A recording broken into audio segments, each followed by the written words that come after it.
वो हमेशा की तरह एक साधारण सी रात थी। आसमान बादलों से घिरा हुआ था। घर के बाहर घना अंधेरा था। हवा नरम थी और आसपास सब कुछ शांत था। मैं अपनी माँ के साथ घर के बाहर बरामदे में माँ की गोद में बैठा हुआ था और माँ मुझे समझा रही थी, बस कुछ दिनों की बात है, सब ठीक हो जाएगा, तुम चिंता मत करो, जल्दी सब ठीक होगा। मैं घबराया हुआ था, डरा सहमा हुआ था। इसलिए नहीं कि मेरे पापा की नौकरी चली गई थी, बल्कि इसलिए क्योंकि उस घर में कुछ था जो सिर्फ मुझे दिखाई दे रहा था। उस वक्त डर भले ही इस बात का लग रहा था कि आगे क्या होगा, लेकिन जल्द ही मेरे डर की वजह बदलने वाली थी, क्योंकि जिस घर में हम रुके हुए थे वो कोई सामान्य घर नहीं था। उस घर में कुछ था जिसे पता था कि हम वहां रहने आए हैं, और तब तक मुझे भी एहसास हो चुका था कि वो घर खाली नहीं है। मैंने कई डरावनी फिल्में देखी हैं और मेरे साथ जो कुछ हुआ था वो उससे भी ज्यादा डरावना था। इसकी शुरुआत ऐसे हुई थी।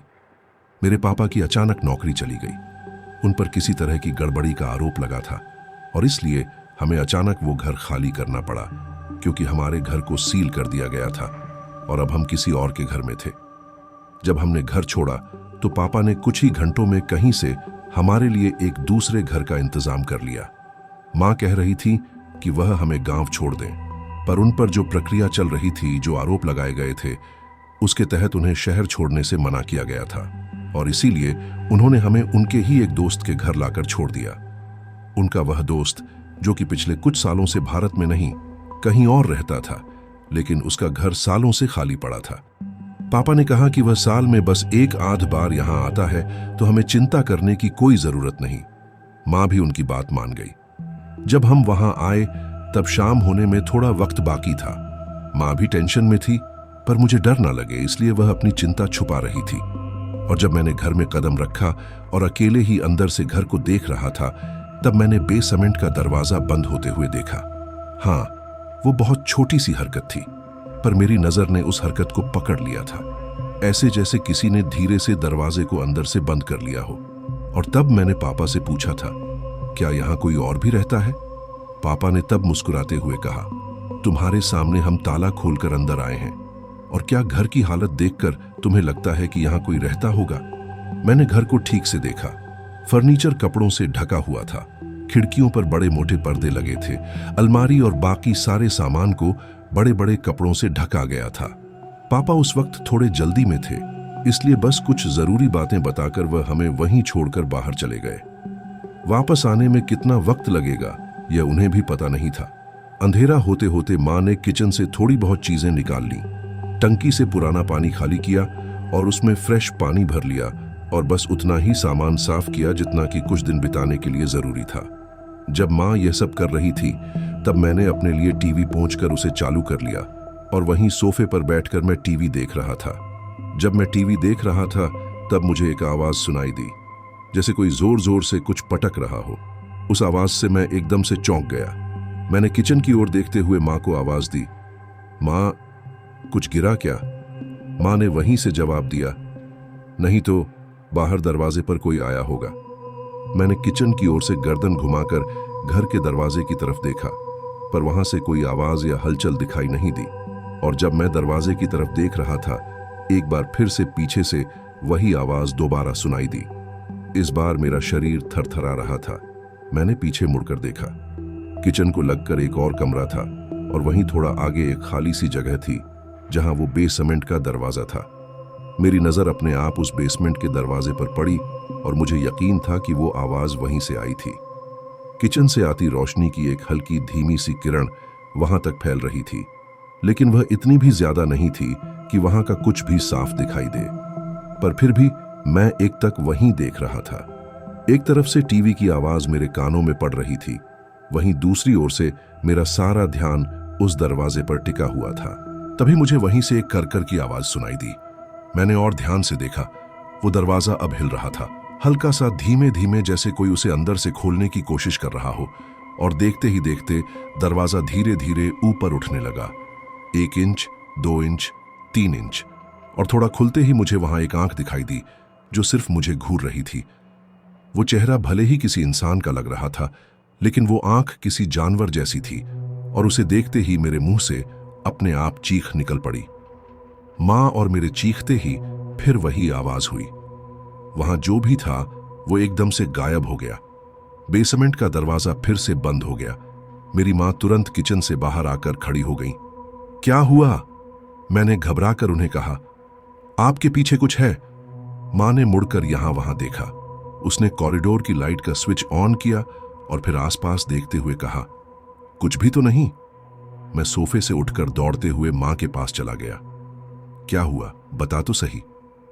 पर वहां जाने के बाद मैंने बस इतना कहा, मैं तुम्हारी मदद करना चाहता हूं। मां को लगा कि नया घर है और शायद मुझे इस जगह से डर लग रहा होगा। उसने भी मुझे मना नहीं किया और मैं किचन में उनके साथ काम में हाथ बटाने लगा। और तब मैंने बात करते करते मां से कहा, मां, जब मैंने आपको पहले आवाज दी तो मुझे लगा कि दरवाजा बजा होगा, लेकिन जब मैंने दूसरी बार देखा तो वो आवाज बेसमेंट से आई थी।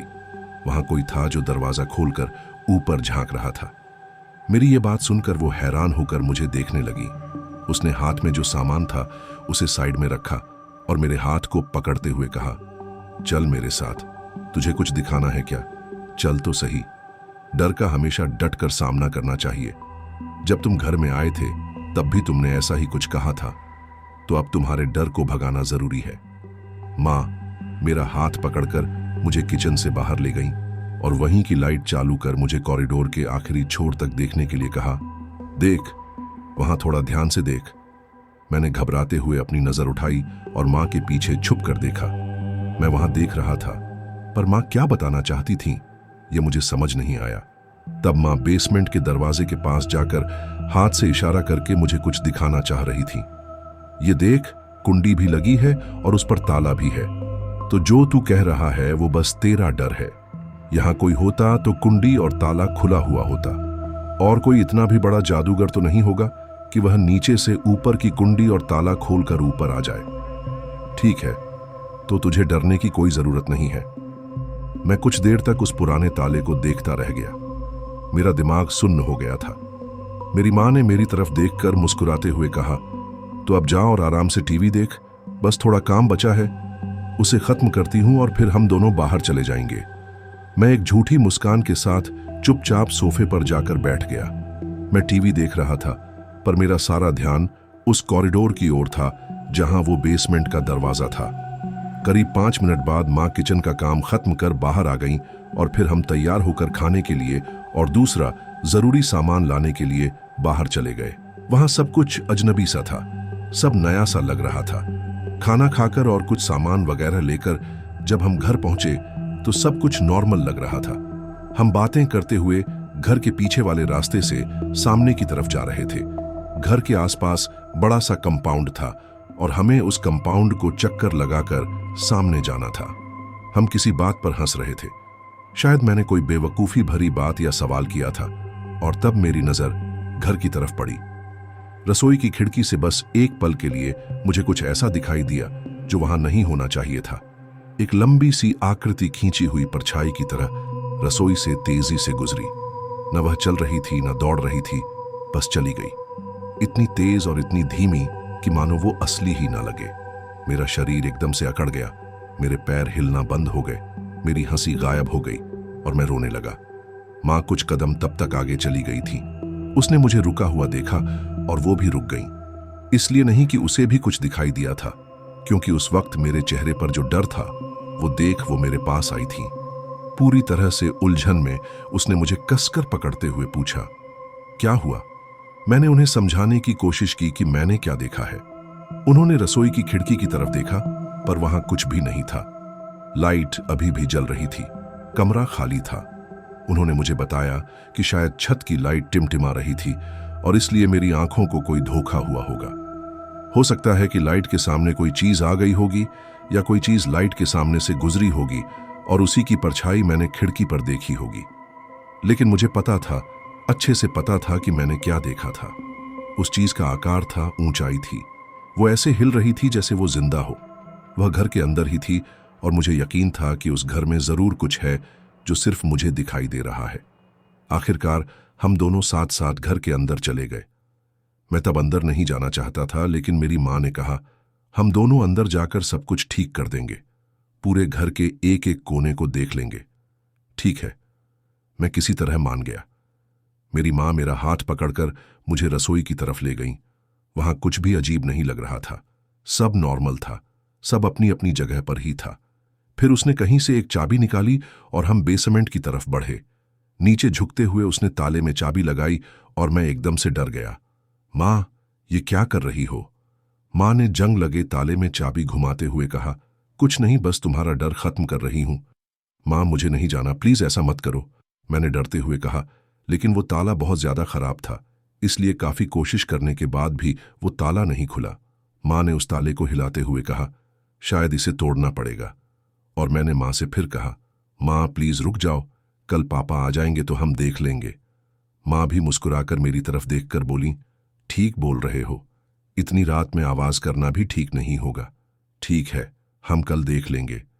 माँ ने चाबी निकालने की एक नाकाम कोशिश की, लेकिन चाबी अब ताले में फंसी हुई थी, तो उन्होंने चाबी को वहीं छोड़ दिया और मुझे अपने साथ कमरे में ले गईं। हम दोनों बाहर से खाना खाकर आए थे, इसलिए अब कुछ करने की जरूरत ही नहीं थी। कमरे में पहुंचते ही साफ हवा के लिए माँ ने खिड़कियां खोल दी और फिर हम वहीं सो गए। मैं अपनी माँ से चिपक कर सोया हुआ था। रात का शोर धीमा होता चला गया। झिंगुरों की आवाज ने जैसे आसपास का सारा शोर निगल लिया हो। घड़ी की टिक टिक के साथ ही मेरी धड़कनें भी चल रही थीं। पता नहीं वक्त क्या हुआ था, पता नहीं मेरी आंख लगी भी थी या नहीं, इतना मुझे याद नहीं, पर मैं किसी अलग ही दुनिया में था। आसपास की आवाजें बारीक, धीमी, धीरे धीरे मेरे कानों पर पड़ रही थीं और कानों से होते हुए किसी कीड़े की तरह दिमाग में घुस रही थीं। और तभी एक चरमराहट की आवाज ने मेरा ध्यान खींच लिया। पहले लगा वो आवाज कमरे के बाहर से आ रही है, लेकिन फिर वो आवाज बढ़ते बढ़ते कमरे के अंदर तक आ गई। मैंने करवट बदलकर माँ को पकड़ना चाहा, लेकिन देखा तो माँ वहां थी ही नहीं। मैंने हाथों से बिस्तर को टटोला, माँ सच में वहां नहीं थी। मैं एकदम से बिस्तर पर उठकर बैठ गया। अब चरमराने की आवाज कम हो गई थी या शायद कमरे तक आकर रुक गई थी। मैंने अपने आसपास देखा, माँ कमरे में कहीं नहीं थी। खिड़की से आती एक सफेद धुंधली रोशनी कमरे में फैल रही थी, पर वो रोशनी मुझे कुछ अलग ही लग रही थी। मैंने पीछे मुड़कर देखा, दूर कहीं चांद दिखाई दे रहा था और उसी की रोशनी कमरे में आ रही थी। लेकिन जब मैं चांद को देख रहा था, तभी मुझे महसूस हुआ कि वो चांद बादलों में छिपता जा रहा है, उसकी रोशनी कम होती जा रही है। और उसी पल मुझे दरवाजे का लॉक खुलने की आवाज सुनाई दी। मैंने एकदम से सामने देखा और तब दरवाजा हल्का सा खुल गया था। मैंने उस धीमी हलचल को देखा और आवाज दी, माँ, क्या यह तुम हो? कोई जवाब नहीं आया, लेकिन मेरी आवाज के साथ दरवाजा और ज्यादा खुल गया। दरवाजे के बाहर कोई खड़ा था। माँ, मैंने फिर से पुकारा। दरवाजा और ज्यादा खुला और मैंने देखा मेरी माँ दरवाजे के बाहर खड़ी थी। उनके चेहरे पर डर और घबराहट थी और वह डरे हुए, सहमे हुए चेहरे से मुझे देख रही थी। मैंने बिस्तर से उठने की कोशिश की और वह एकदम से 2 कदम पीछे हट गई। मैं भी रुक गया और सोचने लगा कि माँ ऐसा अजीब बर्ताव क्यों कर रही है, क्योंकि जब मैं उठा तो उनके चेहरे पर डर बढ़ता ही जा रहा था। मैंने फिर से आवाज दी, माँ तुम वहां क्यों खड़ी हो? और तब उन्होंने अपना हाथ धीरे धीरे ऊपर उठाया। उनका कांपता हुआ हाथ जैसे मुझे कुछ बता रहा था, जैसे उन्होंने कुछ भयानक चीज देख ली हो। लेकिन उनका इशारा मेरी तरफ नहीं था, बल्कि मेरे पास, मेरे बगल की ओर था। मैंने घबराते हुए नजर फेर कर अपने पास देखा। वहां कुछ था। मेरे बगल में बिस्तर पर कोई बैठा हुआ था, अपने ऊपर सफेद चादर ओढ़े हुए, और उसी पल मुझे एक हंसने की आवाज सुनाई दी। मेरा शरीर कांप उठा। तभी दरवाजे पर खड़ी मेरी माँ चीखती हुई एक ओर भागी। मैं भी लड़खड़ाते हुए वहां से उठ गया और भागते हुए दरवाजे से बाहर निकल गया। वो हंसने की आवाज और भी ज्यादा तेज हो गई। मैं माँ के पीछे दौड़ पड़ा और देखा कि माँ बेसमेंट का दरवाजा खोलकर नीचे उतर गई है। उस वक्त मेरा दिमाग काम नहीं कर रहा था। मैं भी बिना कुछ सोचे उनके पीछे बेसमेंट में चला गया और नीचे बेसमेंट में अपना पैर नीचे रखते ही मुझे एहसास हुआ वहां बेहद घना अंधेरा है। आसपास कुछ भी दिखाई नहीं दे रहा था। माँ भी कहीं नजर नहीं आ रही थी। मैं एकदम से सुन्न खड़ा रह गया। इतना गुप्त अंधेरा कि मुझे अपना हाथ तक दिखाई नहीं दे रहा था। अब ऊपर जाने की हिम्मत नहीं थी और अब नीचे रुकने में भी डर लगने लगा था। तभी मुझे कहीं से किसी के हल्के हल्के रोने की आवाज सुनाई दी। माँ माँ, क्या ये तुम हो? माँ, मुझे जवाब दो। और तब मुझे एक धीमी फुसफुसाती आवाज कानों में सुनाई दी। वो आ रही है। माँ माँ, मुझे डर लग रहा है, आप मुझे डरा रही हो। ऊपर कॉरिडोर में जल रही लाइट की हल्की सी रोशनी बेसमेंट की ऊपर वाली 3-4 सीढ़ियों तक आ रही थी। बाकी सब तरफ घना काला अंधेरा था और वहां आसपास क्या है मुझे कुछ भी पता नहीं था। किधर जाना है, कहां छुपना है, कुछ समझ नहीं आ रहा था। मैंने सोचा कि ऐसे हालत में ऊपर जाना ही ठीक होगा, और जैसे ही मैं वापस सीढ़ियों की तरफ बढ़ा तभी मुझे फिर से उस अंधेरे से आती वही धीमी आवाज सुनाई दी।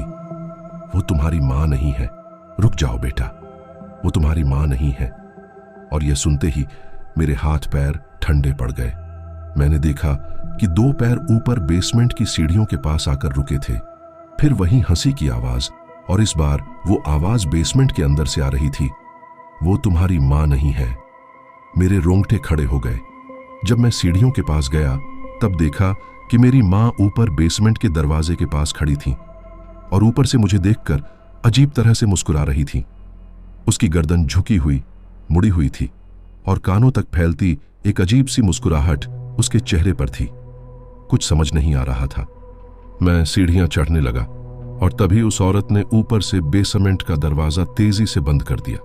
मैं जोर से चीख पड़ा, माँ! और जब मेरी आंख खुली तो मैं बेहोशी जैसे हालत में अपनी ही माँ की गोद में था और वो मुझे सहला रही थी।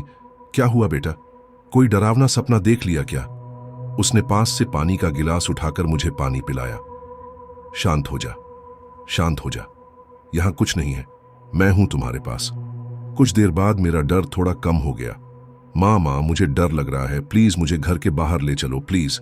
शायद उसे लगा कि बाहर ले जाने से मैं बेहतर महसूस करूंगा और इसलिए वह मुझे उठाकर बाहर ले गई। बाहर जाते ही ठंडी हवा के स्पर्श से मेरा शरीर शांत हो गया। मुझे काफी अच्छा महसूस हो रहा था और माँ तब मुझे थपथपा रही थी। हम जहां बैठे थे वहां से घर के अंदर का वो कॉरिडोर साफ नजर आ रहा था, जहां आखिर में वो बेसमेंट था। ना जाने क्यों मुझे अब भी लग रहा था कि नीचे से कोई अचानक ऊपर आ जाएगा। फिर जब मैं पूरी तरह से शांत हो गया तब माँ ने मुझसे पूछा, बताना क्या हुआ, तू इतना क्यों डर गया था? अब वो सपना था तो मुझे सब कुछ ठीक ठीक याद नहीं था। मैंने माँ को सिर्फ इतना बताया कि मैं सपने में बेसमेंट में चला गया था और वहां कोई था बिल्कुल तुम्हारे जैसा, और वो मुझे कह रही थी कि तुम मेरी माँ नहीं हो। बस इतनी सी बात और तुम डर गए? नहीं, उसके इरादे मुझे कुछ ठीक नहीं लग रहे थे। वहां मुझे बहुत ही अजीब सा एहसास हो रहा था।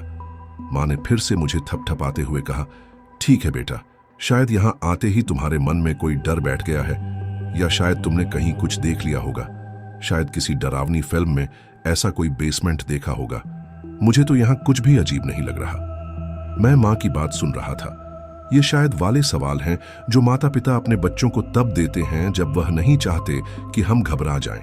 लेकिन मैंने माँ से कहा, मुझे अब अंदर नहीं जाना। उसने फिर मुझे समझाया, ठीक है, जैसा तुम कहो। और फिर से वह मुझे थपथपाने लगी। भले ही वो सपना मुझे पूरी तरह से याद नहीं था, लेकिन वो चेहरा जो मैंने देखा था वो मेरे जहन में जैसे छप सा गया था। जब वो औरत मुड़ी थी तो मैंने उसका चेहरा देखा था। वो किसी इंसान का चेहरा नहीं था, अजीब सा सफेद और कटा हुआ था। फिर कब मेरी आंख लग गई और कब मैं गहरी नींद में चला गया मुझे भी पता नहीं चला। अजनबी घर का सच जब आंख खुली तो सुबह की रोशनी कमरे में फैली हुई थी। सूरज की किरणों से कमरा भर गया था। मुझे एहसास हुआ कि मैं उसी कमरे में था जहां मैं कल रात सो रहा था। थोड़ी घबराहट जरूर हुई, लेकिन उसी वक्त बाहर के कमरे से पापा की आवाज सुनाई दी और तब मुझे अच्छा लगा। उसी पल मेरे पापा कमरे के दरवाजे में आकर खड़े हो गए। जाग गए? और इतना कहकर वो मुस्कुराए और मुझे अपने पास बुलाया। मैं खुशी से उठकर उनके पास चला गया। उन्होंने मुझे अपनी गोद में उठा लिया और तब मैंने देखा कि बेसमेंट का दरवाजा खुला था और वहां से कुछ खटपट की आवाजें आ रही थीं। मैंने हैरान होकर पापा की तरफ देखा। मेरे कुछ पूछने से पहले ही उन्होंने जवाब दे दिया, कल रात तुम शायद डर गए थे ना, इसलिए तुम्हारी माँ बेसमेंट में कुछ देखने चली गई है। चलो हम भी चलकर देखते हैं। उन्होंने मुझे नीचे उतारा और मेरा हाथ पकड़कर बेसमेंट की ओर ले गए। इस बार मुझे इतना डर नहीं लग रहा था क्योंकि अब मेरे पापा मेरे साथ थे। जब हम वहां नीचे गए तो माँ वहां की चीजों को देख रही थी, कुछ चीजों को टटोल रही थी। वहां पुराना लकड़ी का फर्नीचर पड़ा था, लेकिन सब काला पड़ा हुआ था। लकड़ी की 2 कुर्सियां थीं, एक टूटा टेबल, एक अलमारी और कुछ छोटा मोटा टूटा फूटा सामान था। बाकी ज्यादा कुछ भी नहीं था। तब माँ ने मेरी तरफ देखकर कहा, देख लो, यहां कुछ है डरने जैसा? कोई नहीं है।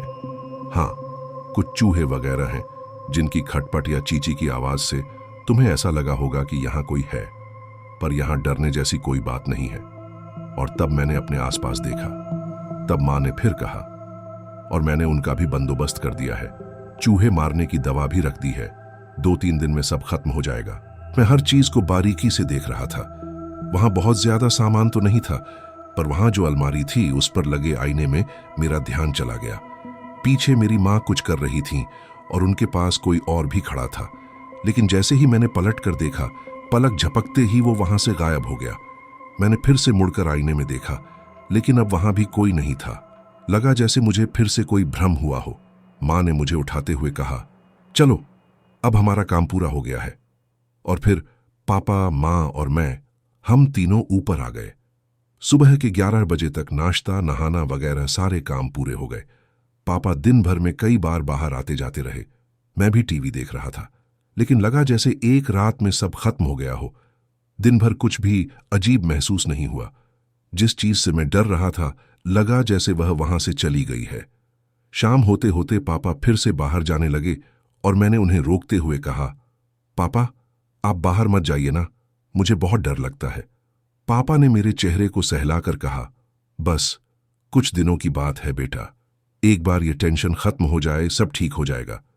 और वो ऐसा कहते हुए मां को घूर रहे थे। उनके चेहरे पर चिंता की रेखाएं थीं, जिन्हें मैं साफ साफ देख पा रहा था। मां ने भी मुझे पकड़कर पीछे खींच लिया। मुझे पता था कि उनका जाना जरूरी है, लेकिन जैसे जैसे सूरज डूब रहा था, मुझे लग रहा था जैसे यह घर मुझे खा जाएगा। और फिर पापा चले गए और मैं बस उन्हें देखता रह गया। मां मुझे घर के अंदर खींच कर ले गई और मैं जाकर सोफे पर बैठ गया। मां ने मेरे लिए टीवी चालू करके दी और मेरे माथे को चूम कर कहा, मैं हूं ना तुम्हारे साथ, तुम्हें कुछ भी नहीं होगा। और फिर उन्होंने एक नजर बेसमेंट की तरफ देखा। मैं चुपचाप टीवी देख रहा था, लेकिन जैसे जैसे बाहर अंधेरा घना होता गया, मेरे अंदर का डर भी जागने लगा था। मां किचन में खाना बना रही थीं। किचन से काफी देर से कुछ खटपट की आवाजें आ रही थीं, लेकिन काफी देर हो गई थी। खाने की कोई महक नहीं थी और तब मुझे बहुत तेज भूख लगी। मैंने वहीं से मां को आवाज देकर बोला, मां, मुझे बहुत भूख लग रही है। बस कुछ देर और बेटा, मां ने अंदर से ही जवाब दिया। और उसी पल मुझे बेसमेंट का दरवाजा करकराने की आवाज सुनाई दी। वही आवाज जो मैंने कल सुनी थी। वो आवाज मेरे अंदर तक घर कर गई थी और इसीलिए उस छोटी सी करकड़ाहट ने मेरा ध्यान खींच लिया।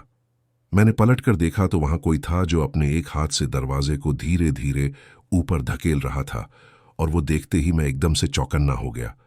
दरवाजा और थोड़ा खुल गया और मुझे 2 आंखें दिखाई दीं जो घर में यहां वहां देख रही थीं। मैंने घबराकर मां को आवाज दी, मां, मां, पर मां को लगा कि मैं उन्हें खाने के लिए बुला रहा हूं। उन्होंने अंदर से बस इतना कहा, बेटा, बस 10-15 मिनट और तभी वहां बेसमेंट में जो औरत थी, उसने अपना सिर ऊपर उठाते हुए बिना कोई आवाज किए अपनी थरथराती हुई उंगलियों को होठों पर रखकर मुझे शांत रहने का इशारा किया। और उसे देखकर मैं हक्का बक्का रह गया, क्योंकि वो मेरी मां थी, जो डरे हुए सहमे चेहरे से मुझे चुप रहने का इशारा कर रही थी। मैंने एक नजर किचन की ओर देखा तो वहां से भी मुझे कटकट की आवाज आ रही थी। उस औरत ने फिर मुझे इशारा किया कि चुपचाप यहां चले आओ, और मैं वो देख सन्न रह गया। समझ नहीं आ रहा था कि यह क्या हो रहा है। मैं उठकर किचन के पास चला गया और मैंने देखा कि वहां भी मेरी मां खड़ी थी। क्या सच क्या झूठ, यह तय करने के लिए मैं इतना समझदार तो नहीं था, पर वो सब देखकर मुझे डर जरूर लग रहा था। किचन में खड़ी मां ने मुझे देखकर मुस्कुराते हुए फिर कहा, बेटा, बस कुछ देर और, जाओ तुम टीवी देखो। और वहीं दूसरी ओर एक डरी हुई, सहमी हुई और घबराई हुई मां थी। आगे क्या हुआ? क्या लड़के को सच्चाई का पता चल पाएगा? क्या उस घर में सचमुच कोई भूत प्रेत है, या यह सब उसके डर और कल्पना का नतीजा है?